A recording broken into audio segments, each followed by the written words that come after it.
어제 우리 주일날은 학교에서 말씀 읽었는데 에스라서 오늘 말씀을 이렇게 함께 나눕니다. 이제 포로로 끌려갔다가 돌아오는, 그래서 그 돌아와서 이 유대인들의 영적인, 종교적인 그리고 사회적인 상황에 대해서 이렇게 에스라서에 말씀을 하고 있는데, 에스라서와 느헤미야서가 사실은 우리 히브리 성경에는 한 권의 책으로 되어 있어요.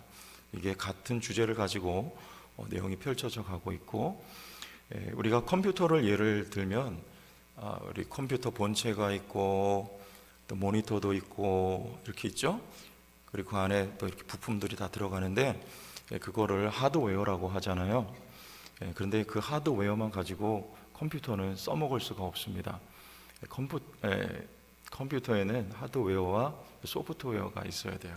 그래서 컴퓨터에 여러 가지 프로그램들이 이렇게 다 입력이 돼서 컴퓨터가 이렇게 활용이 될 수 있는데, 말하자면 이 성전을 짓는 것은, 스룹바벨을 통해서 성전을 건축하는 것은 하드웨어를 준비하는 거하고 같다고 비유할 수 있어요. 성전이 지어지면 그것만 있으면 되는 게 아니고, 또 이 에스라는 하나님의 말씀으로 유대인들의 그 영적인 것을 개혁합니다. 요거를 소프트웨어에 비유할 수가 있겠죠. 성전이 지어지고 이 70년 동안 포로 생활하면서 얼마나 영적으로 피폐해져 있었을까요? 그들이 돌아와서 성전을 지어 그리고 하나님의 말씀으로 개혁이 되는, 그래서 하나님의 백성의 면모를 갖추게 되는 이야기들이 우리 학개, 스가랴, 또 에스라서, 느헤미야서 이렇게 기록이 되어 있어요. 그래서 오늘 그 첫 시간으로 우리 1장 말씀을 보도록 하겠습니다. 먼저 1장 1절 보시죠. 바사왕 고레스 원년에 여호와께서 예레미야 입을 통하여 하신 말씀을 이루게 하시려고 바사왕 고레스의 마음을 감동시키시매 그가 온 나라에 공포도 하고 조소도 내려 이르되, 이렇게 말씀합니다. 자, 하나님의 오늘 제목이 뭐죠? 말씀을 이루게 하시려고, 이 제목이죠. 고레스의 마음을 감동시켰다, 이런 말씀을 하는데, 여기 예레미야의 입을 통하여 하신 말씀은 우리 예레미야서 공부할 때 떠올려 보세요. 우리 25장 11절과 22절, 우리 14절을 한번 보겠습니다. 이 모든 땅이 폐허가 되어 놀랄 일이 될 것이며 이 민족들은 70년 동안 바벨론의 왕을 섬기리라. 여호와의 말씀이니라. 70년이 끝나면 내가 바벨론의 왕과 그의 나라와 갈대아인의 땅을 그 죄악으로 말미암아 벌하여 영원히 폐허가 되게 하되, 이 말씀입니다. 70년 포로로 끌려갔다가 70년이 맞춰지면 내가 너희를 포로로 잡아갔던 그 바벨론을 반드시 징계할 거다, 멸망시킬 거다. 이 말씀을 예레미야의 입을 통해서 이미 70년 전에 예언하셨어요. 자, 여러분, 이 대목에서 그러면 이 바벨론이 이 페르시아라고 하는 나라에 의해서 이제 멸망이 돼요. 자, 그럼 이거는 여러분 하나님의 말씀 때문에 또 이스라엘 백성들 때문에 이런 일이 일어난 거예요. 맞습니까? 무슨 얘기인지 모르시겠어요? 새벽부터 복잡한 얘기하죠? 우리 성경을 이해하려면 이런 내용 기본적인 것 좀 알아야 되니까, 하나님이 이스라엘 백성을 포로로 끌려가게 하실 때 바벨론을 왜 크게 하셨냐? 이스라엘 백성들을 잡아가게 하기 위해 그들에게 힘을 실어준 거예요. 그러면 그들을 왜 망하고 페르시아라고 하는 대제국이 지금 다시 일어났냐? 말씀드릴게요. 이 하나님의 말씀 때문입니다. 하나님이 말씀하신 걸 성취하시기 위해서 지금 역사가 그 말씀 중심으로 이어져 가고 있는 것을 우리가 볼 수 있어야 돼요. 이 세상의 역사는요, 지금도 하나님의 말씀 중심으로 이루어져 가고 있습니다. 하나님의 말씀 중심인 거예요. 그래서 오늘 고레스의 마음을 감동시키셨다, 이런 표현이 나오는데, 여기 무슨 고레스가 여기 우리 1절부터 4절까지 보면 그런 내용이 나와요. 고레스가 무슨 신앙이 있어가지고 그가 성령의 감동을 받아서 이렇게 기도 중에 계시를 받아가지고 하나님이 나타나셔서 내 백성이니까 이제 그만 보내라 이렇게 말씀하신 것처럼 성경은 기록을 해요. 왜냐하면 이 신앙적인 관점에서 쓰기 때문에 그래요. 그런 내용이 아니고 이게 사실은 그 바벨론이라고 하는 나라는 앞에 이스라엘 백성들을 잡아갔던 이 나라 아수르나 바벨론은 초토화 정책이에요. 강압적인 식민지 정책을 펼칠 때 강압적인 정책을 펼치는 거예요. 그래서 막 잡아오고 불태우고 죽이고 억압하고 이런 정책을 쓰는 거죠. 그런데 그와는 달리 이 페르시아의 고레스라고 하는 사람은 매우 지혜로웠던 것 같아요. 유화 정책을 씁니다. 그래서 이 잡혀온 이 식민 그 백성들을 이제 다시 돌려보내는 거예요. 그래서 그들의 문화도 종교도 다 존중을 해주고 돌려보내는 거죠. 다시 고국으로 총독을 세워서 돌려보내면서 이제 그 나라에 정착해서 살 수 있는 자금도 대주고, 그리고 심지어는 성전을 건축할 때 그 비용도 이 고레스가 대주는 거예요. 그래서 모든 그 통치하고 있는 나라의 백성들에게 존경을 받아야 내가 가지고 있는 이 권력이 오래 갈 거다, 이렇게 생각을 했던 것이죠. 자, 그래서 오늘 말씀을 보면 그런 관점에서 한번 보세요. 지금 이 내용이 어떤 건가? 2절부터 4절까지 한번 우리 교독을 하겠습니다. 2절. 바사왕 고레스는 말하노니 하늘의 하나님 여호와께서 세상 모든 나라를 내게 주셨고 나에게 명령하사 유다 예루살렘의 성전을 건축하라 하셨나니. 나에게 하나님이 명령하셨대요. 그 다음 절 읽어보세요. 시작. 이스라엘의 하나님은 참 신이시라.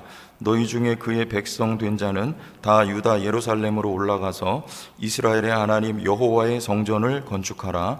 그는 예루살렘에 계신 하나님이시라. 얼마나 신앙적인 말을 합니까? 성전을 건축하라는 거예요. 가서 4절 같이 시작. 그 남아있는 백성이 어느 곳에 머물러 살든지 그곳 사람들이 마땅히 은과 금과 그 밖의 물건과 짐승으로 도와주고 그 외에도 예루살렘에 세울 하나님의 성전을 위하여 예물을 기쁘게 드릴지니라 하였더라. 다 도와줘라. 그리고 예물을 가서 드릴 수 있도록 필요한 걸 다 줘라. 지금 고레스가 그렇게 이야기를 하고 있는 거예요. 근데 여러분, 이 이야기를 이스라엘 족속에게만 하는 게 아니라는 거예요. 그 페르시아 제국에 살고 있는 그 외에 모든 잡혀온 민족들에게 똑같은 얘기를 이 고레스는 합니다. 유화 정책을 하는 거예요. 유대인들에겐 지금 이렇게 말을 하고, 또 다른 민족에게는 그들이 섬기는 신을 가서 너희 성전을 세우고 섬기라고 하고, 지금 이렇게 이야기를 하고 있는 거예요. 그런데 이 성경의 기자는 여호와가 그 일조차도 감동하셔서 지금 고레스가 그렇게 하고 있다, 이렇게 쓰고 있는 거예요.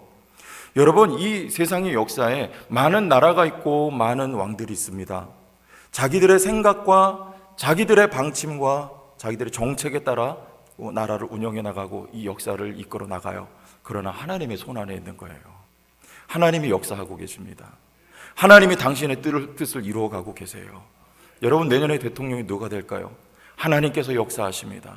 남과 북이 왜 아직도 대치 상황 속에 있을까요? 하나님의 역사와 주권 속에 있는 거예요. 그런데 하나님의 말씀을 이루기 위하여 하나님의 백성 중심으로 이 세계는 지금 움직여가고 있어요. 믿을 수 있길 바랍니다. 지금 코로나 상황이 계속되고 있습니다. 얼마나 피곤하고 어렵습니까? 장사하는 분들 너무나 힘들어요. 그러나 이것도 하나님의 역사하심, 주관하심 가운데 있다는 것을 여러분들 믿으셔야 됩니다. 우리의 시야는 너무나 근시한 쪽이에요. 당장 앞에 있는 것밖에 보지 못합니다. 그래서 우리는 당장 해결돼야 돼요. 하나님이 기도하면 당장 응답해 주셔야 돼요. 그러나 우리 하나님의 스케일은요, 너무나 큰 거예요. 하나님이 약속을 하시는데요, 어떤 약속은 수백 년 동안 하나님이 거쳐서 그 약속을 이루세요. 지금 여기 70년이라고 하는 시간을 통해서 하나님이 말씀하신 것을 지금 이루고 계시는데, 하나님이 왕이요 주권자로서 이 역사를 주관하고 하나님이 경영해 나가시는 것을 우리는 알 수가 있어요. 여러분, 코로나 상황은 길지만 하나님의 주권 속에 있습니다. 그러나 우리는 믿어야 돼요. 이것도 하나님의 말씀을 성취하기 위한 한 부분이에요. 그리고 이것도 하나님 백성 중심으로 펼쳐지고 있는 역사인 것을 우리는 믿을 수 있어야 됩니다. 하나님은 반드시 모든 상황을 바꿔서 당신 백성의 유익을 위하여 하나님은 역사하고 계셔요. 70년 포로로 끌려갔던 세월은 하나님 백성의 유익을 위하여 하나님이 허락하여 주신 시간이며, 이제 때가 되어 다시 본국으로 송환하는 일도 하나님 백성을 위하여 하나님이 베풀고 계신 역사입니다. 코로나 상황도 어쩌면 그 가운데 고통하고 힘들어하고 있는 우리 성도들의 삶의 현실도 되돌아봤을 때 여러분들의 유익을 위하여 하나님께서 일하고 계심을 우린 의심하면 안 돼요. 주님과 함께 이 어려운 상황을 여러분들 잘 이겨낼 수 있기를 바랍니다. 하나님의 역사와 섭리 속에 있습니다. 그러나 하나님의 본심은 뭐예요? 성전이 회파되고 유다 땅이 다 황폐화될 때, 그때 하나님의 본심은 무엇이었을까요? 우리 오늘 말씀에 보면 70년이 끝나면, 아까 읽었어요. 내가 바벨론의 왕과 그의 나라와 갈대아인의 땅을 그 죄악으로 말미암아 벌하여 영원히 폐허가 되게 하리라. 이스라엘 백성들은요, 이건 저주가 아니었습니다. 징계였어요. 여러분에게는 저주가 임하지 않아요. 단지 징계가 있을 뿐입니다. 징계는 회복이 있어요. 70년 동안 폐허가 됐지만 하나님이 회복시키십니다. 그러나 이방인은요, 영원히 폐허가 되게 하리라. 이게 하나님의 본심이에요. 다시 말하면 하나님은 우리를 사랑하신단 말입니다. 하나님 누구 편이에요? 당신 백성 편이었어요. 알고 보니까 그들의 손을 들어 자기 백성을 칠 때는 하나님이 내 편이 아닌 것 같았는데, 이제 70년이 지나서 알고 보니까 하나님은 이스라엘의 편이었단 말입니다. 그들을 하나님이 다시 저주하시고 멸망에 이르도록 하나님이 역사하시는 것을 볼 수가 있습니다. 여러분 잊지 마세요. 지금도 하나님은 여러분 편이세요. 하나님은 여러분을 사랑하십니다. 어렵고 힘들지만 하나님 나를 사랑하신다는 것을 잊지 마시길 바라요.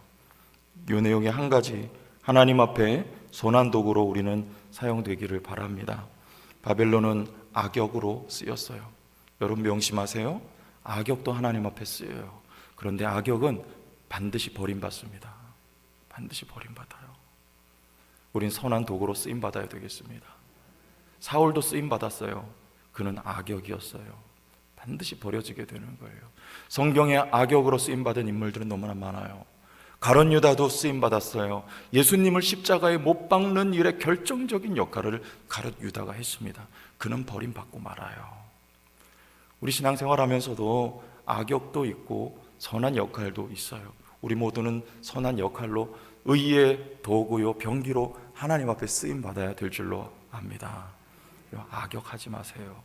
누구 찌르는 역할 하지 마세요. 오히려 찔림 받으세요. 찌르는 사람도 필요합니다. 목사도 찌르는 분이 필요해요. 물론 그래야 하나님 앞에 더 경성하고 겸손하고, 주님 앞에 엎드려서 은혜를 받게 되죠. 그러나 여러분, 찌르는 역할 되지 말고 서로 섬기는 역할로, 좋은 역할로 쓰임받는 여러분 모두가 될 수 있기를 바랍니다. 자, 두 번째, 우리 5절과 6절을 보겠습니다. 5절과 6절 읽어봐요. 5절 시작. 예. 그 마음이 하나님께 감동을 받고 올라가서 예루살렘의 여호와의 성전을 건축하고자 하는 자가 다 일어나니, 그 사면 사람들이 은 그릇과 금과 물품들과 짐승과 보물로 돕고 그 외에도 예물을 기쁘게 드렸더라. 아멘. 자, 여러분 이 말씀 보면 어때요? 마음이 시원하지 않아요?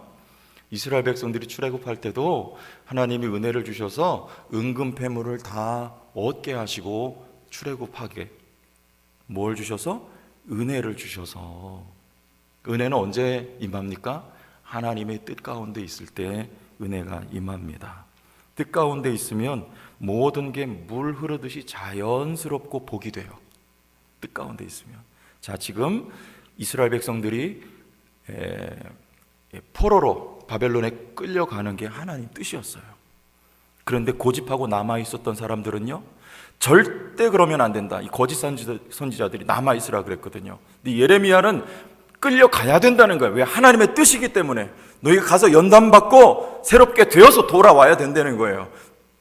하나님의 말씀대로 뜻대로 하지 않고 남아있었던 사람들은 처참하게 죽어요. 근데 끌려간 사람들은요, 하나님 뜻이었어요. 거기서 길리워지다가 하나님 기르시는 거예요. 길리워지다가 이제 다시 돌아가는 것, 하나님의 말씀대로 70년이 되어 본국으로 돌아가는 것이 하나님의 뜻이었습니다. 하나님의 뜻이 이루어지기 위하여 모두가 돕는 거예요. 돕는 거예요.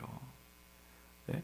하나님께 감동을 받고 그 뜻대로 성전을 건축하고자 하는 자가 다 일어나 돌아가려고 할 때 사면 사람들이, 주변 사람들이 모든 것들로 다 도와요. 여러분들 무엇이든지 억지스럽게 하려고 하지 마세요. 인도하심을 따라서 살아가면 됩니다. 인도하심 따라가면 우리 하나님 뜻대로 살아갈 수 있어요. 제가 서울에 있을 때 제천 내려오기 전에 말씀드렸었죠. 나가자니 갈 데가 없어요. 남아있자니 자존심이 구겨지는 상황입니다. 진퇴양난이에요. 어떻게 해야 될까요? 처분대로 하겠습니다. 딱 그 마음이에요. 저한테 목사님이, 제 멘토 목사님이 그렇게 하고 있으라고 하시더라고요. 처분대로 하겠습니다 하고 있으래요. 그래서 저도 그러고 있었어요. 너무나 힘들고 어려운 시간이지만 하나님만을 바라보는 거예요. 여러분, 어찌할 수 없는 상황이 우리에게 올 때가 있습니다. 그때 억지로 풀려 하지 말고, 억지로 하려 하지 말고, 억지로 내가 길 열어 가려고 하지 마세요. 그때는 하나님만 바라보고 처분대로 하겠습니다, 뜻대로 하겠습니다, 하나님 길 열어주시고 인도하여 주실 때까지 제가 여기서 견디겠습니다. 여러분, 그러고 계셔야 돼요. 그리고 하나님이 이제 일어서서 행진하라 하고 불기둥과 구름기둥이 움직이기 시작하면 그때 움직이면 돼요. 그러면 모든 것이 물 흐르듯이 자연스럽고 복되게 됩니다. 평안해요. 돕는 손길이 나타나기 시작해요. 풍족해져요. 길이 열려져요.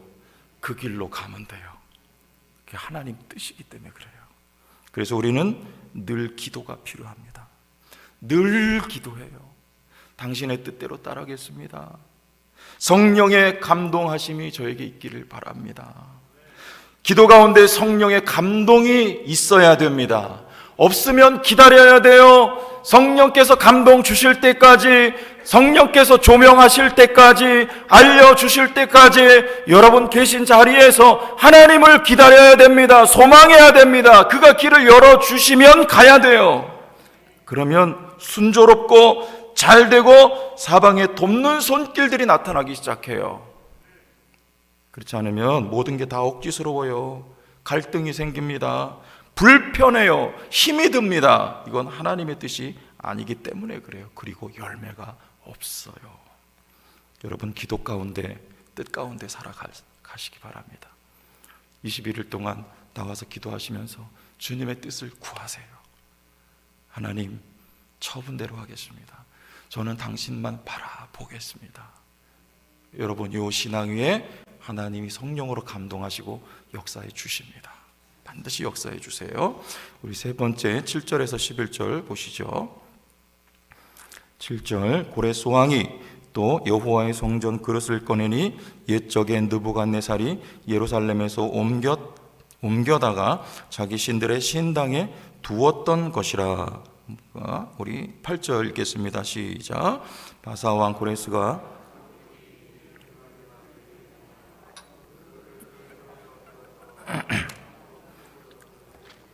11절 금은 그릇이 모두 5,400개 사로잡힌 자를 바벨론에서 예루살렘으로 데리고 갈 때에 세스바살이 그 그릇들을 다 가지고 갔더라. 여기 세스바살은 스룹바벨 앞에 유대인들의 리더 역할을 했던 사람이에요.